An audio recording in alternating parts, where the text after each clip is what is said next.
Donc aujourd'hui, ma présentation s'est basée sur deux papiers que j'ai publiés en anglais en mai dernier. Et puis donc, il y a la version française qui va apparaître dans le numéro spécial des Bissous bientôt. Alors, je suis désolé, j'ai déjà présenté à la Maison franco-japonaise début février et de nouveau à l'EHESS en mars cette année. Donc, je vous prie de m'excuser pour ceux qui m'ont déjà entendu. Je vais être forcément obligé de me répéter un petit peu.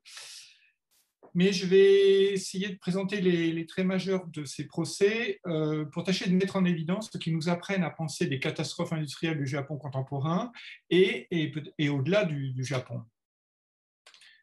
Alors, j'ai recensé en tout un total de 33 procès collectifs au civil, Minji Sosho, 2 au tribunal administratif, Gyosei Sosho, et il y en a à travers tout le Japon. Ça va de Hokkaido jusqu'à Kyushu. Il n'y en a pas à Okinawa parce qu'il n'y a pas de réfugiés. Enfin, il y a peut-être des réfugiés à Okinawa, mais en tout cas, il n'y a pas de procès. Mais vraiment, du nord au sud de l'archipel. Il rassemble plus de 12 000 plaignants réunis dans un collectif national. Une majorité, sauf 4 de ces procès, attaquent non seulement TEPCO, mais aussi l'État. Et ça, c'est très important. Jusqu'à présent, il y a eu 17 décisions en première instance, Chiro Saibansho, et 3 arrêts en appel, Koto Saibansho. Une très large majorité de ces décisions donne raison aux plaignants contre TEPCO et l'État. TEPCO et l'État ont fait appel dans tous les cas lorsque les décisions leur étaient défavorables. Autre point remarquable, tous ces procès ont démarré assez vite après la catastrophe du 11 mars, entre 2 à 3 ans après la catastrophe, ce qui est un record compte tenu de la difficulté de préparer des actions collectives qui réunissent un grand nombre de plaignants. Alors, c'est un mouvement national, ce qu'on appelle en japonais Sosho Undo, un mouvement de procès, qui est réuni dans un collectif, Gensoren. Alors, je distingue 2 grandes catégories de plaintes. Premièrement, des actions collectives qui visent à retrouver un environnement exempt de radiation. C'est notamment le cas de cette plainte communément appelée Nariwa Okaese, Chiiki Okaese. Donc, rendez-nous notre source de travail, rendez-nous notre région, qui regroupe le plus grand nombre de plaignants. Mais au total, ces procès donc, qui visent à retrouver retrouver la région de Fukushima, donc là où les gens habitaient initialement, regroupent environ la moitié des plaignants. Et alors, il s'appuie sur un concept développé par un de mes anciens condisciples de Hitotsubashi, l'économiste Yokemoto Masafumi, avec qui on s'était entretenu à la Maison franco-japonaise en février, et qui a développé cette notion de Furusato no Soshitsu, donc la perte du pays natal. Et voilà. Alors, il y a une autre... je distingue une autre grande catégorie de plaintes, c'est tous ces procès qui visent plutôt à obtenir, qui mettent en valeur, qui réclament le droit de recommencer une nouvelle vie ailleurs. Donc 2 grandes catégories de plaintes, pour lesquelles je distingue différentes motivations. Alors, dans l'ensemble, tous ces procès, que ce soit les 2 grandes catégories que je viens de présenter, ils ont un point commun important, c'est qu'ils cherchent à prouver la responsabilité de TEPCO et de l'État face au manque de mesures préventives contre les tremblements de terre et les tsunamis. Un autre point commun à tous les plaignants, c'est de remettre à plat les critères d'indemnisation fixés par l'État et TEPCO pour les personnes déplacées par la catastrophe.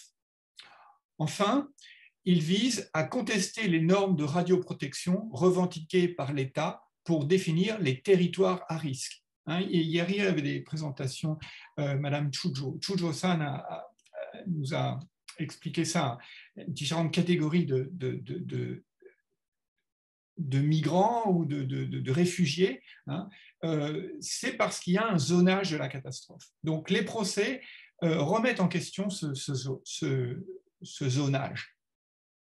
Et notamment, alors, si vous voulez, c'est une façon de refouler ou de protester contre ce que les plaignants perçoivent comme un abandon des victimes par l'État. Et on retrouve ce mot de kimin qu'on a déjà, enfin, moi j'ai vu à Minamata ou dans d'autres catastrophes industrielles. On ne veut pas être des kimin, des citoyens de seconde zone. On peut voir aussi dans ces procès une révolte contre la résilience forcée. Hier et aujourd'hui, on a pas mal entendu cette notion de résilience, mais la résilience, bon, éventuellement, pourquoi pas, mais quand c'est quelque chose qui est imposé, c'est comme si ça devenait un verbe à l'impératif, résilier. Bon, eh ben non, les victimes disent non, non, on a le droit de souffrir, on a le droit d'exprimer notre plainte et on ne peut pas être toujours happy. Alors, les points forts des débats, des controverses technico-médicales et juridiques qui ont lieu dans les tribunaux, c'est tout d'abord, je l'évoquais là, c'est tourne autour du problème du zonage du risque et la discrimination des victimes entre notamment les évacués forcés, Kyosei Hinansha, et évacués volontaires, Jishu Hinansha. Chujo-san nous en a déjà beaucoup parlé hier, donc je ne reviens pas plus, mais un autre point de débat important, c'est toutes les controverses autour des faibles doses de radiation, enfin faibles doses entre guillemets, parce que, si vous voulez, toutes les enquêtes épidémiologiques enfin pas toutes, mais un grand nombre d'enquêtes épidémiologiques montrent maintenant qu'il n'y a pas de seuil de sécurité. C'est ce qu'on appelle le modèle linear no threshold. Il n'y a pas de seuil, que ce soit à 100 millisieverts ou à 20 millisieverts. Donc, les plaignants et leurs avocats mettent ces études épidémiologiques en évidence et, dans l'ensemble, les juges le comprennent bien. Alors, en parallèle de ces procès au civil, il y a aussi un grand nombre de procès il y a un grand procès pénal et qui a alors là un caractère tout à fait historique, non seulement pour le Japon, je connais que 2 précédents, notamment il y en a un pour la maladie de Minamata, mais ça n'avait pas eu un grand impact. Alors que là, c'est vraiment un procès qui a été initié par des habitants de Fukushima, dont un noyau dur d'une cinquantaine qui étaient des militants antinucléaires depuis longtemps, donc ils connaissaient bien l'industrie, et qui très vite après la catastrophe se sont réunis, ont discuté avec des avocats, notamment Kaido-san, qui est très, très connu, et puis donc dès 2012, ils ont lancé un collectif pour engager un procès au pénal. Alors, le procès au pénal, ce n'est pas des plaignants, c'est la tâche du procureur, mais c'est vraiment à leur initiative. Donc, pour moi, je ne suis pas le seul, mais on peut vraiment considérer ce procès au pénal comme une initiative historique dans l'histoire du Japon contemporain, et même à l'échelle internationale, ce type de procès est extrêmement rare. Il y a un procès, par exemple, en Italie, en cas de l'amiante, contre la firme Eternit, avec aussi un grand nombre pas de plaignants, mais disons parties civiles, mais c'est vraiment quelque chose d'exceptionnel. Alors, ce procès au pénal, malheureusement, alors ils ont réussi après. Au début, l'idée, c'était d'attaquer à la fois les responsables de TEPCO, mais aussi les responsables de l'État. Le procureur n'a pas retenu les charges contre les fonctionnaires ou les membres du gouvernement, mais il a au moins retenu les charges contre 3 dirigeants de TEPCO. Et ça, c'était... Bon, voilà, en plus, ce n'est pas des sous-fifres, c'était vraiment les grands dirigeants de TEPCO, donc ce n'est pas nul, c'est une portée symbolique très forte. Malheureusement, pour le mouvement citoyen, les juges du tribunal de Tokyo ont donné tort au procureur. Donc, en septembre 2019, les 3 responsables de TEPCO ont été jugés non coupables. Le procès se poursuit maintenant en appel. Au regard de l'histoire des procès pénals au Japon, on peut dire qu'il y a très peu de chances que, en appel, à Koto Saibansho et en Saiko Saibansho, il y a très peu de chances que ces 3 dirigeants du TEPCO soient condamnés.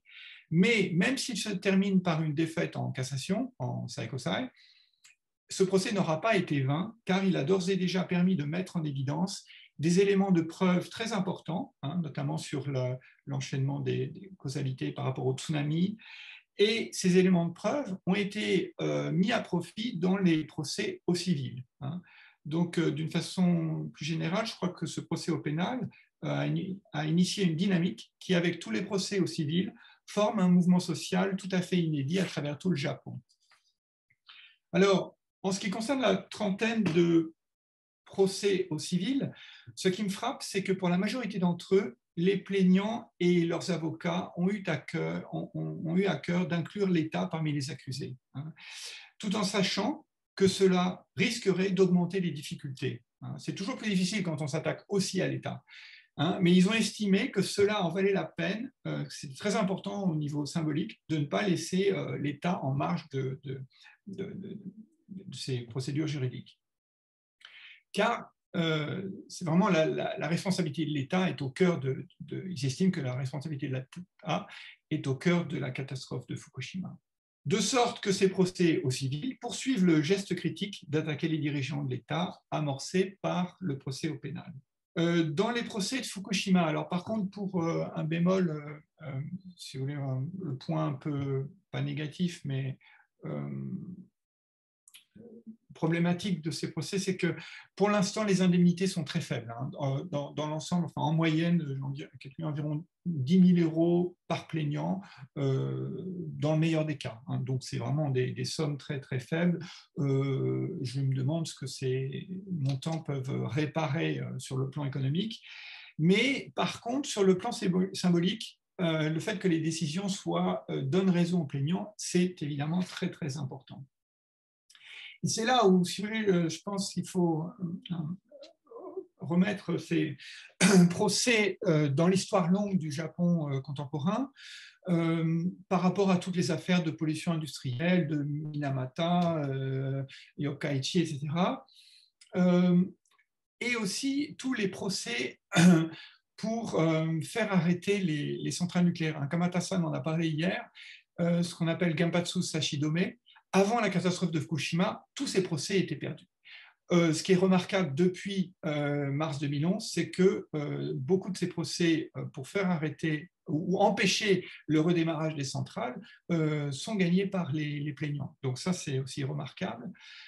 On peut aussi inscrire ces procès au civil dans l'histoire des procès engagés par les travailleurs pour la reconnaissance des maladies professionnelles et aussi les procès engagés par les victimes de Hiroshima et Nagasaki, les Genbakusho Sosho, où il y a eu aussi un grand nombre avant Fukushima et ils se sont poursuivis après. Alors, ce qui est remarquable dans tous ces procès, je l'évoquais tout à l'heure, c'est la question du procès pénal.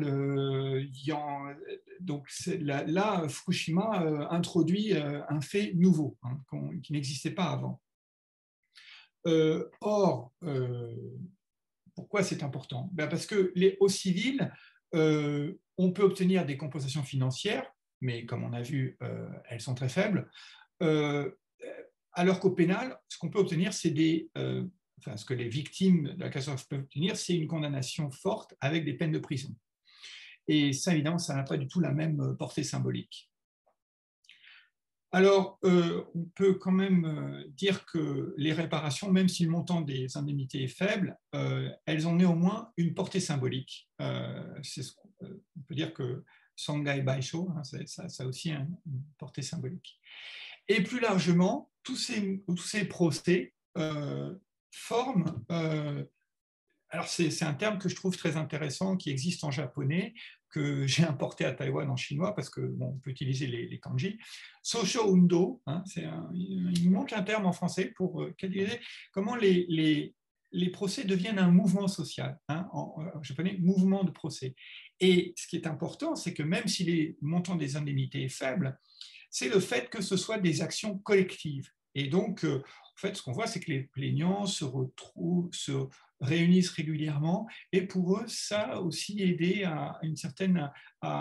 ces procès les ont aidés à reconstruire leur socialisation antérieure à la catastrophe. Pensez que tous ces plaignants, ce sont des personnes déplacées par la catastrophe. Donc, ils ont perdu leur milieu de vie originel. Et donc, ces procès leur permettent en quelque sorte de reconstituer une communauté collective. Philippe Pelletier parlait de l'origine du terme de Shima. Et ben là, on peut dire que là, il y a une nouvelle communauté à travers le procès. Je vais passer ouais, alors je vais passer ce slide, ce diapo, parce que hier j'ai posé une question à Kamata-san et il m'a répondu par email.